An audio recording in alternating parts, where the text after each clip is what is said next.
필요한 게 한 가지 있습니다. 그건 용서예요. 여러분이 마지막에 이 세상을 떠난다고 할 때 풀지 못하고 가는 게 있다고 한다면 어찌 편안히 가겠습니까?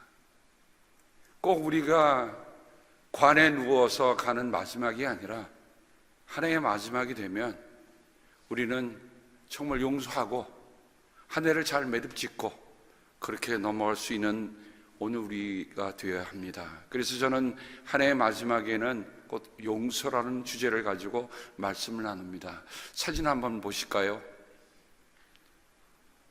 제가 우리 낙훈이를 결혼을 주례했을 때의 모습입니다. 저 결혼식을 보면서 뒤에 화사한 꽃도 펴 있고요.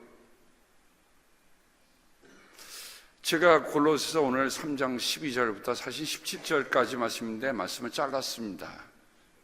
저는 이 말씀을 결혼하는 이들에게 꼭 줍니다. 그러니까 서로가 서로에게 용서하라는 말을 이름을 댑니다. 학춘이가 선이에게 이렇게 얘기하라고 합니다. 결혼식의 모습을 보면 여러분 그 다음 사진을 보면 특별한 옷을 입고 있는 것을 보게 됩니다. 아마 평상시에 저런 웨딩드레스나 저런 옷을 입고 활동하지는 않습니다. 평생에 특별한 날에 입는 특별한 옷이 있습니다. 이사야서에 보면 나의 거룩한 산 모든 곳에서 서로 해치거나 파괴한 일이 없다. 예언자 이사야를 통해서 말씀하십니다. 서로 해치거나 파괴하는 일이 없다. 우리가 사는 세상은요, 서로 해치고 서로 파괴하는 일이 너무도 많아요. 그래서 주님께서는 그 말씀을 해주시는 거예요. 나의 거룩한 산에는 서로 해치거나 파괴하는 일이 없다. 한 해 동안 우리가 달려오면서 혹시 우리가 우리 본의 아니게 또 우리가 의식하지 않은 채로 해친 일은 없었는지, 파괴하는 일은 없었는지, 꼭 사람이 뭐 주먹으로 때리고 남의 것을 강탈하여야 이게 손해보는 게 아닙니다. 어저께 기가 막힌 뉴스 하나를 보게 됐습니다. 미국의 한 연합감리교 목사님입니다. 세상에 언젠진 모르겠지만 14살짜리 여소녀를 성추행해서 잡혀갔습니다. 감독님은 거기에 대해서 이 사람은 우리 연합감리교가 정한 법에 의해서 목사를 파직한다는 얘기가 나왔습니다.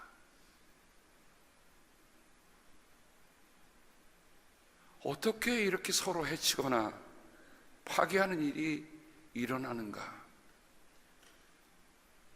잠언 15장 17절에 보면 서로 사랑하며 채소를 먹고 사는 것이 서로 미워하며 기름진 쇠고기를 먹고 사는 것보다 낫다라고 얘기합니다. 우리는 한 해 동안 홀로 살아오지 않았습니다. 우리는 함께 삽니다. 그러면 서로가 서로에게 어떤 존재인가 한번 우리가 물어봅시다. 내 옆에 있는 분이, 내가 함께 사는 분이, 내가 함께 믿음의 생활을 하는 분이 내게는 어떤 존재인가 한번 우리가 물어봐야 할 겁니다. 나는 그런 분들에게 어떻게 대하고 있습니까? 서로 용서하라, 서로 사랑하라 이런 말은 모르는 사람에게 하는 말은 아닙니다. 떠나버린 사람에게 하는 말도 아닙니다. 등 돌린 사람에게 하는 말도 아닙니다. 지금 나와 함께한 공동체에서 머물고 있는 이들에게 해야 할 말입니다. 빚진 것은 없는지 풀고 가야 합니다. 우리는 서로가 서로를 잘 알아야 합니다. 저는 올 한 말에 제 마음속에 늘 정말 두고 있던 그 한 숙제를 어제서야 풀었습니다. 그래서 그 한 분을 소개하고자 합니다. 그분은 때마다 낚시를 하여 생선을 하나름 가져와서 우리 성도님들이 여러분들이 나눠서 드시기도 합니다. 집에서 기른 부추를 한 소쿠리 가져와서 여러 개로 나눠서 정말 맛있는 부추전도 해 먹습니다. 뒷뜰에서 키운 오렌지를 하나름 가져와서 내려놓고 가시기도 합니다. 혹은 새벽 기도에 먼저 나오셔서 문을 열기도 하시고 닫기도 하시기도 합니다.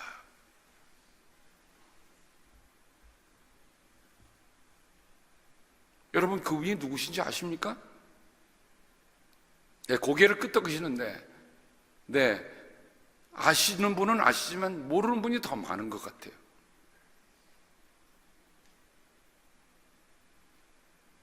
어찌 그분뿐이겠습니까? 우리들 한 분 한 분들이 정말 우리가 믿음의 공동체를 하면서 우리가 서로에게 얼마만큼 서로 더 깊이 알고 서로 기도하며 서로 가고 있는가 한번 우리에게 물어봐야 됩니다.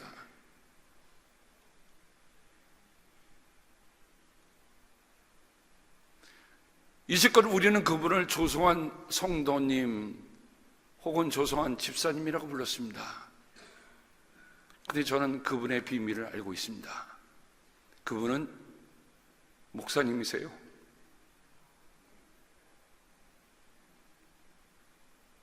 이분은 한국에서 서울신학대학을 나오신 성결교 교단의 목사 안수를 바꿔 목회하시다가 어떤 일로 목회를 그만두시고 부인을 사별하고 아들들과 함께 살고 계십니다. 제가 어저께 만나서 간곡 크게 부탁을 드렸습니다. 제가 목사님만 부르지 않으니까 너무 마음에 부담이 갑니다. 그러니 제가 목사님이라고 부를 수 있게 해주세요. 그리고 제가 새해 속회를 짜면서 인도자가 턱없이 부족합니다. 속회 인도를 맡아주세요. 어저께 허락을 맡았습니다. 여러분, 조선 목사님을 환영합니다.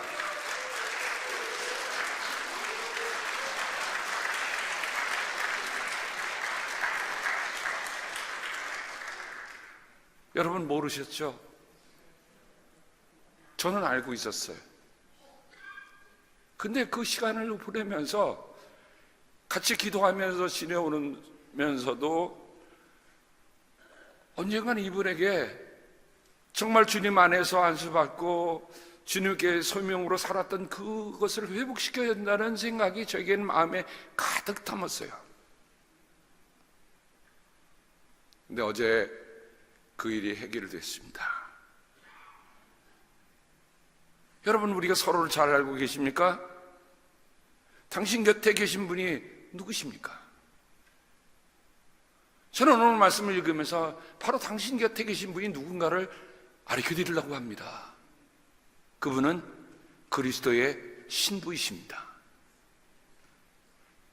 하나님의 택하심을 입은 사랑받는 거룩한 사랑답게 렘브란트가 그린 신부의 그림 중에 제가 클로즈업한 부분만입니다. 신부는 이날 왜 신부라고 하죠? 신부에게는 이 세 가지가 있습니다. 첫 번째는 선택되었다는 겁니다. 두 번째는 사랑받는다는 겁니다. 세 번째는 구별된다는 겁니다. 신부는 60억의 하나의 선택입니다. 그래서 특별한 사랑을 받습니다. 신부는 분명히 구별됩니다. 저는 이 신부를 보면서 이런 생각을 해봤어요. 내가 옆에 있는 분이 그리스도의 신부인데 이분이 선택됐고 사랑받고 거룩한 분이라는 것을, 구별된 분이라는 걸 우리가 잊고 살았구나. 첫 번째로 엘렉토이라는 말은 택함, 선택, 특별히 사랑하는 탁월한, 뛰어난이라는 뜻이 있습니다. 여러분, 옆에 있는 분이 그리스도의 신부인데 어떤 분이라고요? 탁월한 분이에요. 뛰어난 분이에요. 주님이 특별히 사랑하는 분이에요. 그거 잊어먹었잖아요. 우리 주님은 혼인잔치에 부름을 받았다가 사람들이 안 오니까 길거리에서 아무나 데려오라. 그래서 다 데리고 들어왔어요. 그런데 딱 보니까 예복을 안 입은 사람이 있어요. 너 어떻게 거기 와 있어? 나가! 쫓아내라! 그리고 하실 말씀이 부름받은 사람은 많으나 뽑힌 사람은 적다. 여러분, 우리가 그리스도의 신부라고 하는 것, 그리스도의 선택이라고 하는 거는요, 아무거나 뽑은 게 아닙니다. 뽑힌 사람이라고 잊지 마세요. 여러분, 수많은 사람 가운데 여러분이 라구나 힐스교회에 주님의 그리스도의 신부로 거룩한 선택을 받았다고 하는 것 자체가 여러분 참으로 아름다운 분이고요, 여러분은 참 소중한 분이라는 걸 잊지 않으셔야 합니다. 예수님의 수제했던 베드로는 여러분은 택하심을 받은 족속이요, 왕과 같은 제사장들이요, 거룩한 민족이요, 하나님의 소유가 된 백성입니다. 그걸 뭐 때문에 선택되었다고요? 이렇게 얘기합니다. 그래서 여러분을 어둠에서 불러내어 자기의 놀란 빛 가운데로 인도하신 불의 업적을 여러분이 선포하는 것입니다. 여러분, 신부가 웨딩에 갔을 때 신부가 보이십니까? 안 보이십니까? 분명히 구별돼요. 신부는 분명히 구별이 됩니다. 우리는 그 많은 사람들 가운데 분명히 선택됐다는 것을 잊지 않으셔야 합니다. 두 번째로 보면 아가페 메노이라는 말을 쓰고 있는데, 제가 이 말을 보면서 아가페라는 말과 메노라는 말을 둘을 붙여놨습니다. 여러분 아시다시피 사랑이라고 하는 건 아가페입니다. 메노라고 하는 것은 요한복음 기자가 가장 많이 쓰고 있는, 가장 절절하게 쓰고 있는, 머물다, 지속하다, 계속하다, 살아있다는, 생존한다는 뜻을 가지고 있는 소중한 단어입니다. 너희는 내 안에 머물러 있어라. 너희는 내 안에 머물러 있어라. 그러면 아가페 메노이라는 말을 사랑에 머문다는 거예요. 그 말은 뭡니까? 신부는요, 사랑에 머물러 있는 사람이 신부입니다. 그래서 바울의 편지를 보면 사랑받은 형제자매 여러분, 이런 말을 많이 쓰고 있는데, 그 중에 데살로니가 전서 후서에 보면 하나님의 사랑을 받은 형제자매 여러분, 우리는 하나님께서 여러분을 택하여 주셨음을 알고 있습니다. 택함 받았다는 것 때문에 사랑받고 있다는 걸 알아요. 사랑에 머물고 있다는 걸 압니다. 사랑이 계속되고 있다는 것을 압니다. 주님의 사랑을 받는 형제자매 여러분, 우리는 여러분의 일로 언제나 하나님께 감사하지 않을 수 없습니다. 그 다음 말씀에 보면 이 세 가지 신부에게 적용되는 말이 함께 묶여져 있습니다. 하나님께서는 여러분을 성령으로 거룩하게 하시려고, 진리를 믿게 하여 구원에 이르게 하시려고 처음부터 여러분을 택하여 주셨기 때문입니다. 자, 그렇다면 세 번째, 하기오이, 거룩한, 성별된, 영어에 표현하면 dedicated, pure, set apart to all by God. 하나님에 의해서 따로 구별됐을 뿐만 아니라 하나님을 위해서 따로 구별되는 것, 이게 하기오이라는 뜻이란 말이죠. 우리가 어떤 일에 헌신할 때 dedicated 한동합니다. 신부는 이렇게 데디케이트가 되어 있는 거예요. 아무나에게 되는 게 아니에요. 신랑에게 여러분을 불러주신 그 거룩하신 분을 따라 모든 행실을 거룩하게 하십시오. 성경에 기록하기를 내가 거룩하니 너희도 거룩하여라. 베드로는 우리에게 얘기해 줍니다. 자, 우리는 누구라고요? 옆에 계신 분이 누구라고요? 그리스도의 신부다. 하나님이 선택하셨고, 하나님이 사랑하고, 하나님이 구별해 놓으신 분이다. 하나님이 구별해 놓은 걸, 하나님이 뽑아놓은 거 함부로 대해서야 되겠습니까? 그럴 수 없습니다.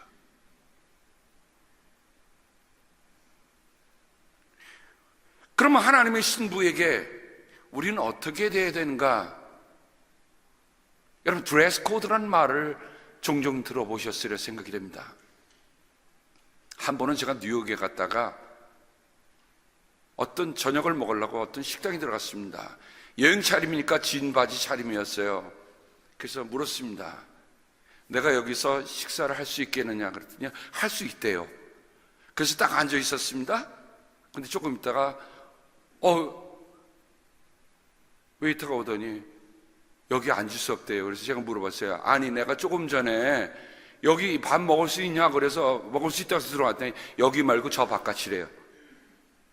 레스토랑이 인도어가 있고 아웃도어가 있는데 인도어에는 딱 둘러보니까요, 다 뉴요커들이 다리를 북에 메고 정장을 딱 하고 그런 신사숙녀들만 잘 있더라고요. 근데 저는 진을 딱 입고 갔었으니 앉을 수 있었어요?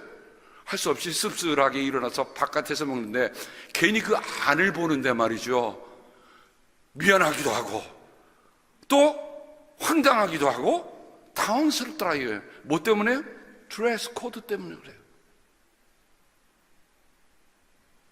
여러분, 하나님의 신부에게 합당한 예절을 갖춰야 합니다. 그분의 소중한 신부에게 잔치의 기쁨을 더하여 주어야 마땅합니다. 우리가 잔치를 망쳐서야 되겠습니까? 어찌 보면 우리가 다른 사람과 삶을 같이 신앙생활을 한다는 거 할 때 그분이 지금 그리스도 안에서 누리고 있는 기쁨과 그리스도의 신부로서 누리고 있는 그 은혜에 대해서 망치지 마세요.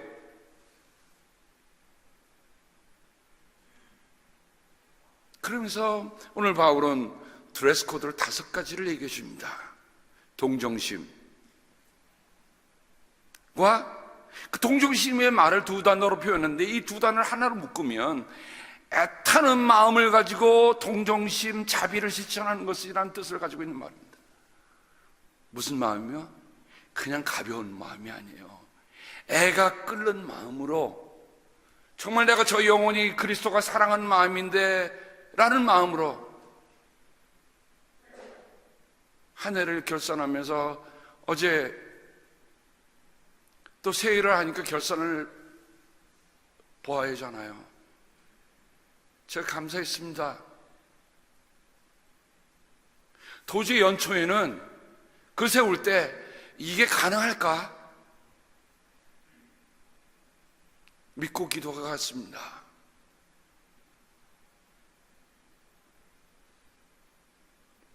여러분, 하나님의 교회는 누가 책임져야 합니까? 목사만 책임지면 됩니까? 장로님만 책임지면 됩니까? 아니, 우리 모두가 함께 가는 거 아니잖아요.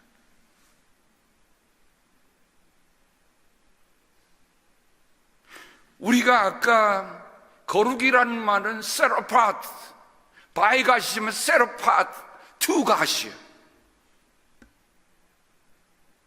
근데 감사합니다. 여러분이 다 헌신해 주셔서 다 이루었습니다. 서로 한번 박수해 주세요.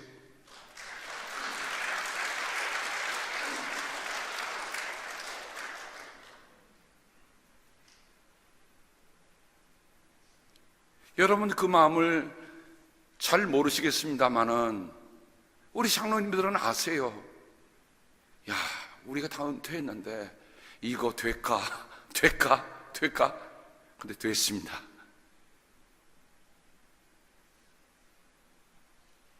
주님의 몸된 교회가 하는 것에 대해서 우리가 애타는 마음이 있어야 돼요.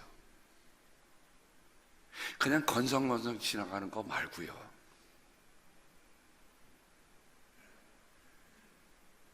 친절심, 친절한 마음이라는 말 속에는 올바름과 관용이 함께 들어 있습니다. 바르게 하는 거예요. 넉넉한 마음으로 친절을 베푸는 겁니다. 그게 2번째 드레스 코드입니다. 3번째, 겸손한. 이 겸손한 뜻을 깊이 보면 이런 뜻이더라고요. 사람이 가장 낮은 곳에 가 있을 때 받는 feeling. 어느 사람이 자리에 딱 왔는데 좋은 자리에 앉았어요. 그러다가 갑자기 여기는 다른 손님이 앉을 자리다. 그러면 거기 앉았던 자리가 어떻게 됩니까? 불안한 거예요. 그 다음 자리에 가도.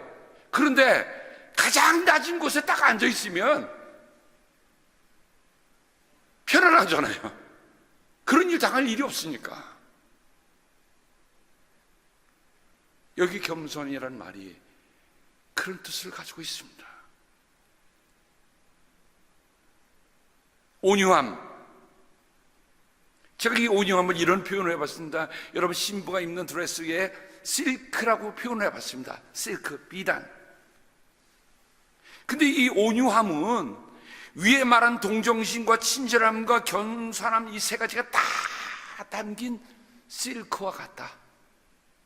실크는 어떻죠? 부드럽잖아요. 실크 입으면서 깔끔하고 힘들어 그렇게 얘기하는 사람 어디 있어요? 근데 오래 참으면 이게 이유가 있더라고요. 왜? 실크가 보들보들하고 부드럽고가 다 좋은데 근데 하루 입었는데 뜯어졌다. 말이 안 되잖아요. 그래서 드레스 코드의 마지막은 좋은 실크가 아주 질기고 오래가야 좋은 것을 얘기하는 뜻을 담고 있습니다. 이해가 되십니까? 누에에서 실크를 뽑아내어 만든 드레스를 입고 있는 신부를 한번 연상해 보세요. 또한 그 신부의 잔치에 초대받아서 우리가 합당하게 살아가는 우리의 드레스 코드는 무엇일까? 그 5가지가 신부에게 적용되는 것이라면, 내가 그리스도의 신부라면 정말 나는 누에가 뽕잎을 먹고 정말 실크를 뽑아내듯이 우리가 그런 삶을 살아야 된다라는 생각이 들었습니다. 누가 누구에게 불평할 일이 있더라도 서로 용납하여 주고 서로 용서해 주죠. 저는 이 말씀을 대하면서 두 손을 꼭 잡고 있는 보면 이게 누가 누구에게, 자 옆에 있는 분 한번 손잡아 보세요. 손잡아 보세요. 여러분 위에 있습니까? 밑에 있습니까? 예? 밑에 있는 사람은 맨날 잡혀서 사는 사람이고 얹혀서 사는 사람이고, 또 위에서 잡은 사람은 뭐예요? 예, 그냥 얹혀서 사세요. 그러면 편한 거예요. 내가 얹혀서 살든 내가 잡혀서 살든 우리는 서로 잡게 돼 있어요. 그죠? 서로가 서로에게. 근데 위아래가 중요한 게 아니잖아요. 어떡하라고요? 불평할 일이 왜 없겠어요? 살다 보면 왜 불평할 일이 없어요? 조금만 불평해도 좀 살다 보면 말이죠, 세상에 저 아내하고 저는 30년 이상을 살아왔는데도 불평할 일이 하나도 없다 믿습니까? 그러면 여러분 그렇게, 목사님 거짓말 잘하시네. 그렇죠? 저도 불평할 일이 있어요. 제가 아무리 목사라고 제 아내가 저한테 불평할 일이 하나도 없겠어요? 왜요? 불평을 이야기하면 태산처럼 나가오더라고요. 말씀 끝나고 나면 또 뭐가 닥쳐올까. 그래서 요즘은 두드러기까지 다 나요. 그래도 서로 용납하고, 서로 용서라는 말과 용납이라는 말을 쓰고 있습니다. 용납이라는 말이 받아주는 거예요. 견디는 거예요. 용서하는 거예요. 근데 거기 하나 기쁘게 들어주는 겁니다. 용납이라는 것은 기쁘게 들어주는 거예요. 마지못해 들어주는 거 아니에요. 지겹게 듣는 거 아닙니다. 제가 다른 건 못해도 하나 잘하는 건 있어요. 우리 연세 드신 연장자의 얘기를 듣는 일입니다. 이해하고 들으세요. 어느 분은 같은 얘기 10번 계속 반복하세요. 그래도 저는 듣습니다. 기쁘게 들어요. 기쁘게 들으니까 달라지더라고요. 왜? 저분이 나를 얼마나 신뢰하기를 같은 얘기 10번씩을 하실까? 여러분 묻겠습니다. 자, 사랑한다 한 번 들은 게 좋으시겠어요? 사랑한다 10번 한 걸 들은 게 좋으시겠어요? 10번이죠. 그렇게 생각해 보세요. 그럼 기쁘게 들리잖아요. 근데 사랑이 아니라 싫어 라는 마음으로 하지만 아무리 좋은 얘기도 10번이 뭐야? 한 번 하고 2번 하면 왜 또 해? 3번 하면 등 돌리는. 용납이라는 말 잊지 마세요. 기쁘게 듣는 일입니다. 그게 용납해 주는 일입니다. 여러분 22년 동안 제가 설교했으니까 또 설교 중에 또 어떤 얘기 반복 안 하는 게 있겠어요? 그래도 기쁘게 들어주시기를 주님의 이름으로 당부합니다. 기쁘게 들으면요, 그때 왜 그 말을 다시 하는지 압니다. 10번째에 말씀하시는 그 연장자의 말씀은요, 그 삶에 가장 아름답고 귀하고 신나는 얘기를 하시는 거예요. 그러니 그분에게는 10번이 지겹지 않은 거죠. 저는 그 얘기를 들으면 그때를 연상합니다. 그렇지, 그분에게 역사하셨던 하나님의 놀라운 일들 얼마나 신났을까, 얼마나 할까. 그러면 저는요, 영화를 보는 것보다 더 좋아. 그렇다고 저를 꼭 1시간 붙잡고 10번 얘기하셔도 괜찮습니다. 들을게요. 저는 기쁘게 들을 마음이 있어요. 왜냐? 여러분은 소중한 분이기 때문에 그래요. 여러분이 그리스도의 신부이기 때문에 저는 듣습니다. 걱정하지 마세요. 혹시 목사한테 가서 내가 지난 말을 한 거 또 할 걸까? 그런 걱정 안 하셔도 돼요. 워리 프리 목사가 여기 있습니다. 워리 프리 목사를 만나면 링클 프리, 여러분의 주름이 펴집니다. 아시겠죠? 서로 용납해 주고 서로 용서하십시오. 오늘의 마지막 결론의 말씀입니다. 용서란 말은 선물을 준다는 뜻을 가지고 있습니다. 은혜를 베푼다는 뜻을 가지고 있습니다. 참 송구스럽게도 여러분이 저에게 너무 많은 선물을 주셔서 제가 뭐라고 말씀드릴 수가 없어요. 근데 저는 이런 마음이 됩니다. 그래, 그분들이 제게 선물이 되듯이 저도 그분들에게 선물인 삶을 살자. 선물 가운데 가장 감동적인 선물이 뭡니까? 용서입니다. 우리 주님이 말씀하셨죠. 어떤 돈놀이꾼에게 빚진 사람 둘이 있었는데 한 사람은 500데나리온을 빚지고 딴 사람은 50데나리온을 빚졌다. 둘 다 갚을 길이 없으므로 돈놀이꾼은 둘에게 빚을 탕감해 주었다. 그러면 두 사람 가운데 누가 그를 더 사랑하겠느냐? 그러므로 내가 네게 말한다. 이 여자는 그 많은 죄를 용서받았다. 그것은 그가 많이 사랑하였기 때문이다.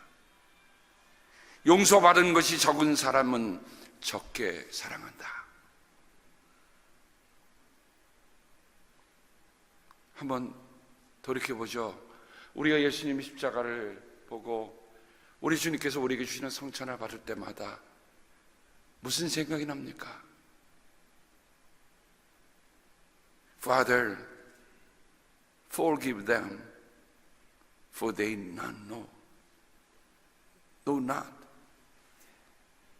what they do. 아버지, 저들을 용서하여 주십시오.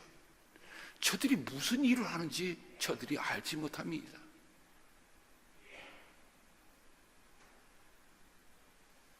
십자가에서 그 가장 고통스러운 순간에 당신 자신이 위로받아야 되고 당신 자신이 다른 사람에게 따뜻한 말을 받아야 되고 당신 자신이 더 손길이 필요한 그 순간에 그분은 오히려 용서하셨습니다. 가장 큰 용서는 우리가 편하고 우리가 잘 나가고 우리가 건강할 때 하는 용서가 아니더라고요. 어느 때요? 정말 나도 힘들어 죽겠어, 나도 고통스러워 죽겠어, 나도 어려워 죽겠어 할 때 하는 그 용서, 그게 우리 주님이 보여주신 용서가 아니든가 말입니다. 그래서 저는 서로 용서하라는 그 말씀을 서로 사랑하는 주님의 음성과 같이 들어요. 그렇구나. 한 해를 지나면서, 한 해를 결정하면서, 하나님, 내가 더 많이 베풀지 못한 거 있었다면 용서해 주세요. 내가 이렇게 더 많은 사랑을 받았음에도 불구하고 사랑에 인색했다면 용서해 주세요. 용서에 인색했다면 용서해 주세요. 우리는 내일 저녁에 이제 만나서 한 해를 보내는 마지막 예배를 드립니다. 다 나오십시다. 다 나오셔서 정말 하나님, 정말 주님께서 나를 용서해 주신 그 용서가 너무 커서 내가 어찌할 수 없어서 나 사랑하고 용서하겠습니다 하는 고백의 기도를 우리가 함께 드리면 정말 올 한 해에 우리가 못 풀고 가는 게 아니라 하나님께서 잘 매듭짓고 갈 수 있다고 저는 생각합니다. 한 해 동안 여러분의 사랑을 많이 받았고 여러분의 용서를 많이 받았음에도 불구하고 혹시 여러분에게 제가 못 미치고 못하고 했던 거 있으면 여러분에게 용서를 구합니다.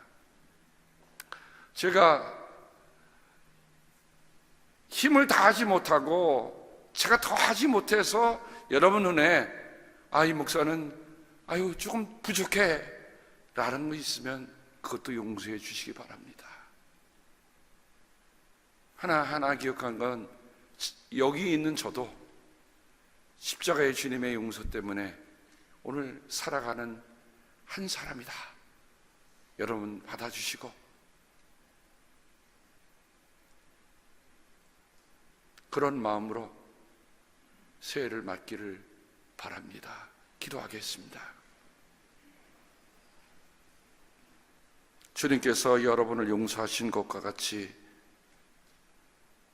우리도 서로 용서할 수 있도록 함께 하옵소서. 예수님의 이름으로 감사하며 기도합니다. 아멘.